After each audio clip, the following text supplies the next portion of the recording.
Welcome into this week's NBA Power Rankings. I'm Prim Saripapat. Now that the All-Star festivities are over, the second half of the season is getting underway. We certainly have a lot to talk about. And joining us over the phone is ESPN.com's Mark Stein. So, Mark, no surprise here at the top of the rankings. Once again, you have the Oklahoma City Thunder.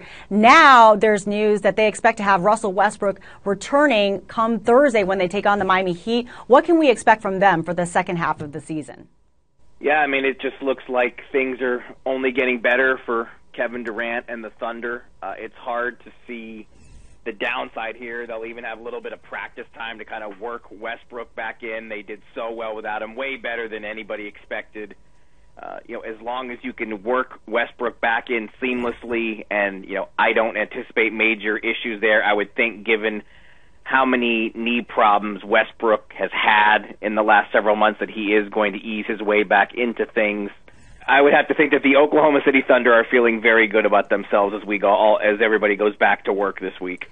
Yeah, it'll be interesting to see how the Thunder eases Westbrook back into things, because he is expected to return on Thursday against one of the best teams in the NBA, the two-time defending champion, Miami Heat. And speaking of the Heat, in the rankings originally, or the last time we had the power rankings, you had the Indiana Pacers at number 2 and the Miami Heat at number 3, and now you have the Heat moving ahead of the Pacers. Why did you do that?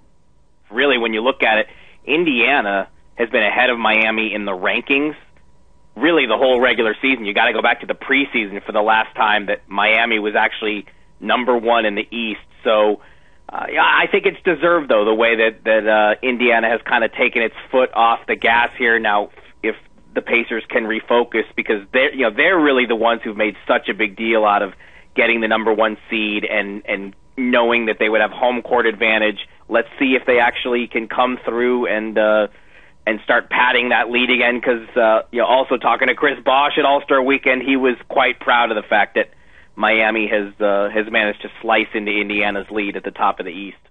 As much as the first half is really important, the second half is kind of like a fresh new start, and things and teams really start to buckle down. You look at the Miami Heat last year, they started off the second half of the season with a 20-game win streak. Of course, that was part of their 27-game win streak.